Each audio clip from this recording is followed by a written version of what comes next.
Bismillahirrahmanirrahim. Assalamualaikum warahmatullahi wabarakatuh. Alhamdulillahirabbil alamin wal aqibatu lil muttaqin wassalatu wassalamu ala asrofil anbiya'i wal mursalin wa ala alihi wa sahbihi ajma'in. Qala rabbi shrahli sadri wa yassirli amri wahlul 'uqdatam min lisani yafqahu qawli. Inna nahnu nazzalna dzikra wa inna lahu lahafizun. Baik, pertama dan terutama sekali, marilah kita ucapkan puji beserta syukur atas kehadirat Allah, yang mana Allah telah memberikan kita rahmat, nikmat, serta karunia-Nya kepada kita semua. Perkenalkan, nama saya Ayu Ramadhani, Prodi PGMI. Pada kesempatan kali ini, saya akan menyampaikan poin-poin pentingnya memahami Al-Quran dan ilmu pengetahuan, yang mana materi ini telah dikirimkan oleh ibu dosen pengampu kita, yaitu Ibu Novita Yanti. Baik, yang pertama yaitu hakikat memahami Al-Quran. Ketika manusia mencoba mengupas keagungan Al-Quranul Karim, maka ketika itu pula lah manusia harus tunduk mengakui keagungan dan kebesaran Allah Subhanahu wa Ta'ala, karena di dalam Al-Quran terdapat lautan makna yang tiada batas, lautan keindahan bahasa yang tiada dapat dilukiskan oleh kata-kata, lautan keilmuan yang belum terpikirkan dalam jiwa manusia, dan berbagai lautan-lautan lainnya yang tidak terbayangkan oleh indera kita. Oleh karenanya, mereka yang telah dapat berinteraksi dengan Al-Quran sepenuh hati dapat merasakan getaran keagungan yang tiada bandingnya. Mereka dapat merasakan sebuah keindahan yang tidak dapat terhingga, yang dapat menjadikan orientasi dunia sebagai suatu yang teramat kecil dan sangat kecil sekali. Said Qutb dalam film Muqaddim Ghazali Al-Qur'annya mengungkapkan bahwa di bawah naungan Al-Quran terdapat suatu kenikmatan, yaitu kenikmatan yang tiada dapat dirasakan kecuali hanya oleh mereka yang benar-benar telah merasakannya. Suatu kenikmatan yang mengangkat jiwa, memberikan keberkahan dan mensucikannya. Dan Alhamdulillah, Allah telah memberikan kenikmatan pada diriku untuk hidup di bawah naungan Al-Quran beberapa saat dalam berputaran zaman. Di situ aku dapat merasakan sebuah kenikmatan yang benar-benar belum pernah aku rasakan sebelumnya sama sekali dalam hidupku. Dari segi bahasa, Al-Quran berasal dari qira'a yang berarti menghimpun dan menyatukan. Sedangkan qiraah berarti menghimpunkan huruf-huruf dan kata-kata suatu dengan susunan yang rapi.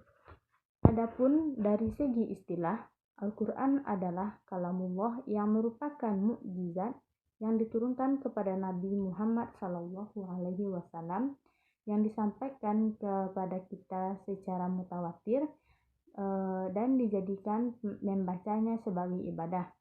Keterangan dari definisi di atas adalah sebagai berikut. Yang pertama yaitu kalam Allah, bahwa Al-Quran merupakan firman Allah yang Allah ucapkan kepada Rasulullah melalui perantara malaikat Jibril alaihissalam. Firman Allah merupakan kalam, yaitu perkataan yang tentu saja tetap berbeda dengan kalam manusia, kalam hewan, ataupun kalam para malaikat. Yang kedua yaitu mukjizat. Kemukjizatan Al-Quran merupakan suatu hal yang sudah terbukti dari semenjak zaman Rasulullah SAW sehingga zaman kita dan hingga akhir zaman kelak. Dari segi susunan bahasanya, sejak dahulu hingga kini Al-Quran dijadikan rujukan oleh para pakar-pakar bahasa. Yang ketiga, diturunkan kepada Nabi Muhammad SAW, bahwa Al-Quran ini diturunkan oleh Allah secara langsung kepada Rasulullah melalui perantara malaikat Jibril alaihissalam. Allah menegaskan dalam Al-Quran yang artinya yaitu, dan sesungguhnya Al-Quran ini benar-benar diturunkan oleh Tuhan semesta alam. Dia dibawa turun oleh Ar-Ruh Al-Amin, yaitu Jibril, ke dalam hatimu Muhammad, agar kamu menjadi salah seorang di antara orang-orang yang memberi peringatan dengan bahasa Arab yang jelas. Suratnya itu Asy-Syu'ara ayat 192-195. Yang keempat, diriwayatkan secara mutawatir. Setelah Rasulullah mendapatkan wahyu dari Allah, beliau langsung menyampaikan wahyu tersebut kepada para sahabatnya. Di antaranya mereka terdapat beberapa orang sahabat yang secara khusus mendapatkan tugas dari Rasulullah untuk menuliskan wahyu. Terkadang Al-Quran ditulis di pelepah kurma, di tulang-tulang hewan dan sebagainya. Yang kelima yaitu membacanya sebagai ibadah. Dalam setiap huruf Al-Quran yang kita baca memiliki nilai ibadah yang tiada terhingga besarnya. Dan inilah keistimewaan Al-Quran yang tidak dimiliki oleh apapun yang ada di muka bumi ini.